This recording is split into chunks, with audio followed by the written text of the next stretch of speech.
Hey John, if you could hear, good morning greetings. We are located somewhere near Green Bay, Wisconsin.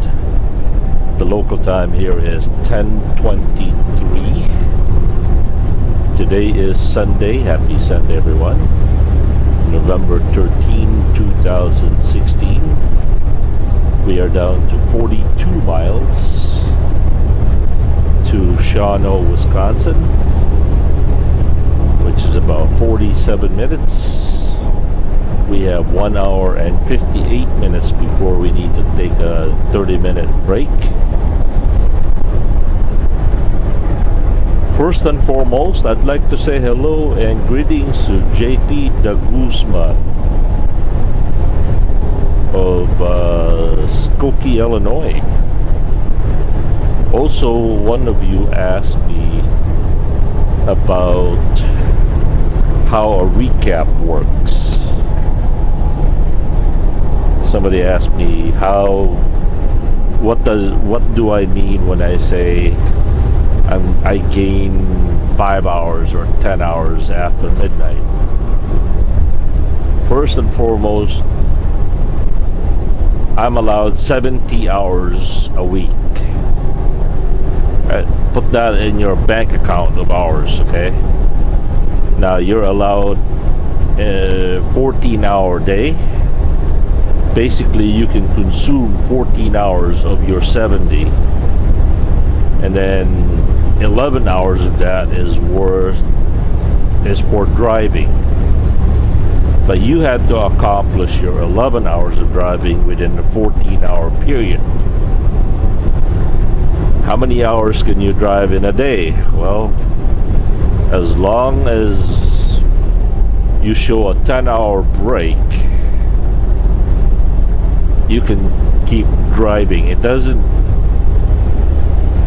depend on the date. It just depends on if you can show a 10-hour break, you can do a 14 and 11 hours.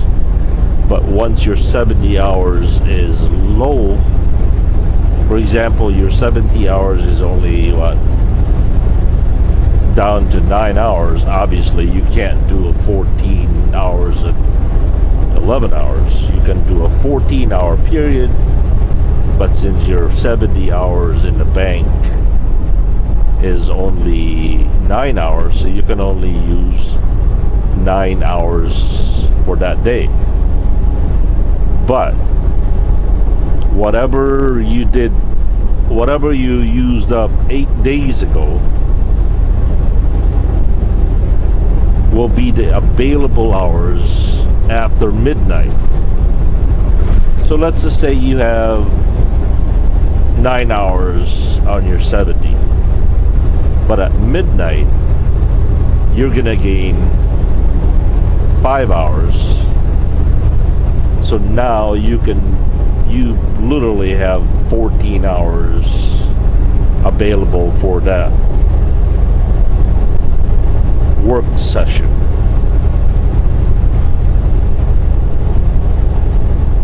Now, for example, if you have 9 hours to work for that day, so basically what you should do is don't start driving until I don't know, what is it, 3 o'clock, 4 o'clock. That way your drive time is continuous, meaning even though you only have 9 hours for today, but when the clock hits midnight, then you have another 2 hours to drive available to you. Now let's just say you started at noon. 9 hours later, you're completely out of hours. Well, you can take a break and wait until midnight, until the new hours of recap kicks in again. Now you can drive for another 2 hours to complete your 11 hours. Sounds complicated, isn't it? I don't like doing that. I don't like to start my day and then have to wait for a couple hours for midnight to gain that hours.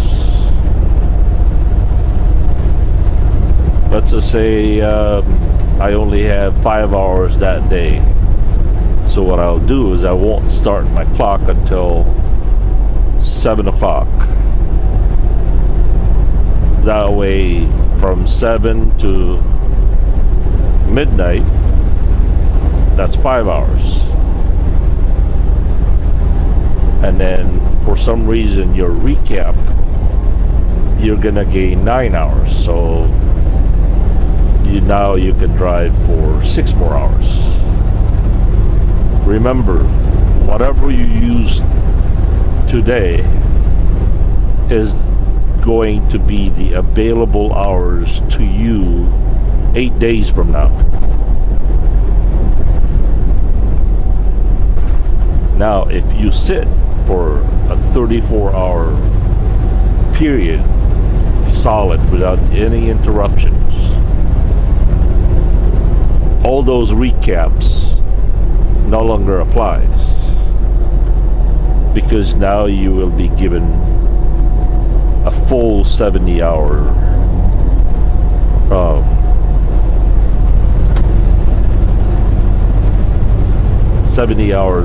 in your bank account, your hour bank account. So if you have a full 70 hours, that means you can drive,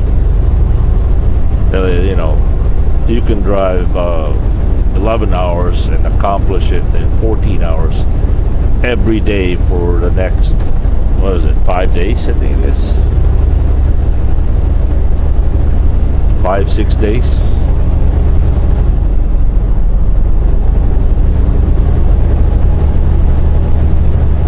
And then at some point,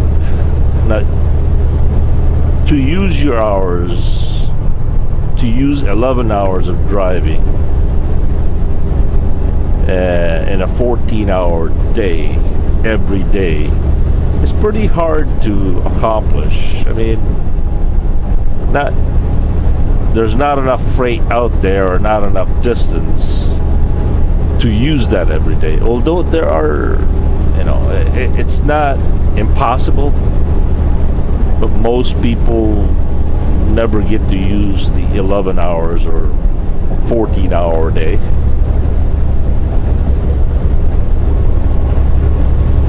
So you might end up,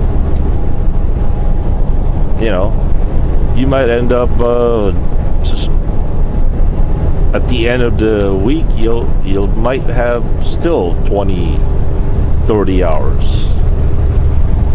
For example, some of these big companies out there that are completely satisfied if you have 1,800 miles in a week. They don't even strive to give you more miles, because then they're thinking, he's got 1,800 miles. That's good enough.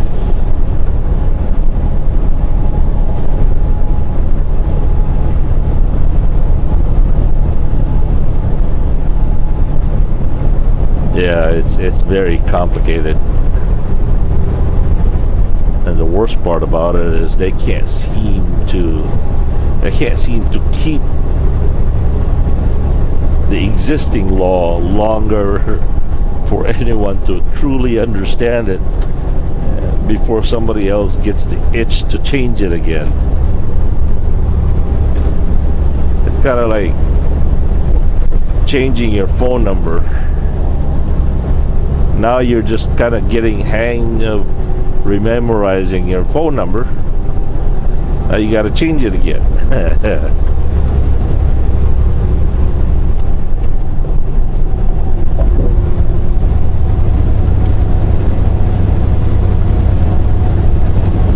What else is there? Could I add?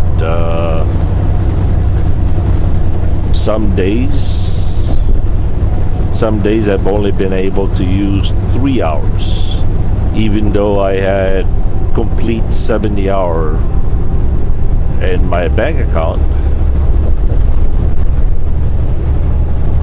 But that day was a very slow day. I only used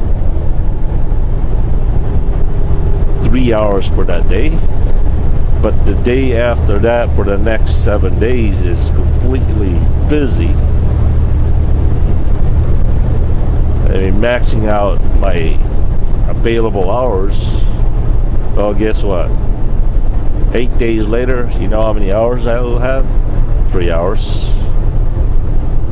Sometimes when you have 3 hours, it's not worth going anywhere or doing anything. What are you going to do with 3 hours? 15 minutes of pre-trip, 15 minutes of fuel or scale.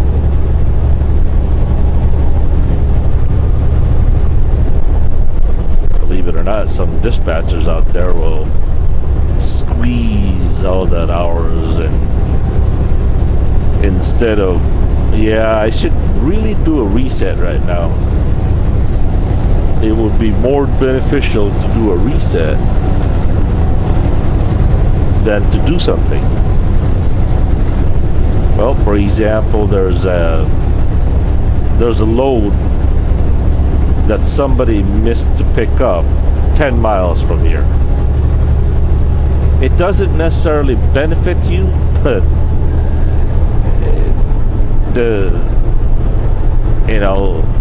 you're not going to make any money in available 3 hours for that day.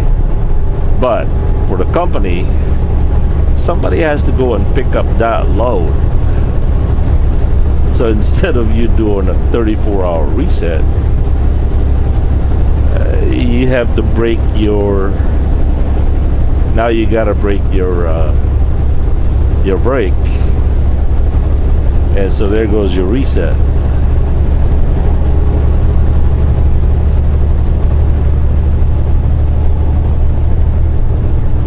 I've had 30 hours off duty and 4 more hours to complete that reset, and I was told by dispatchers to get going. You gotta go, you gotta go. You can't wait to finish your reset.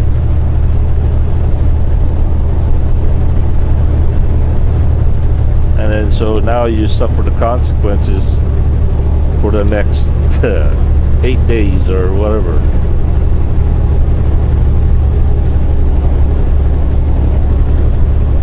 Yep.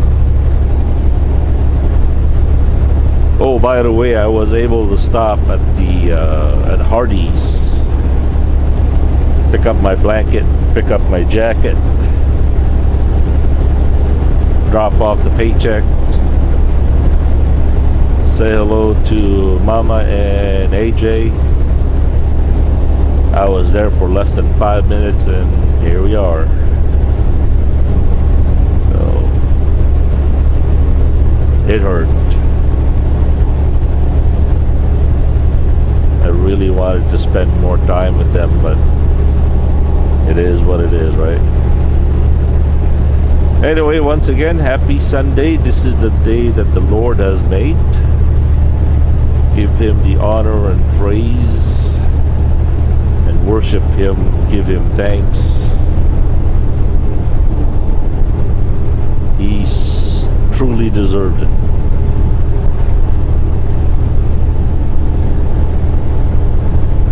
Johnny be good here, glorifying God 1 mile at a time. Peace.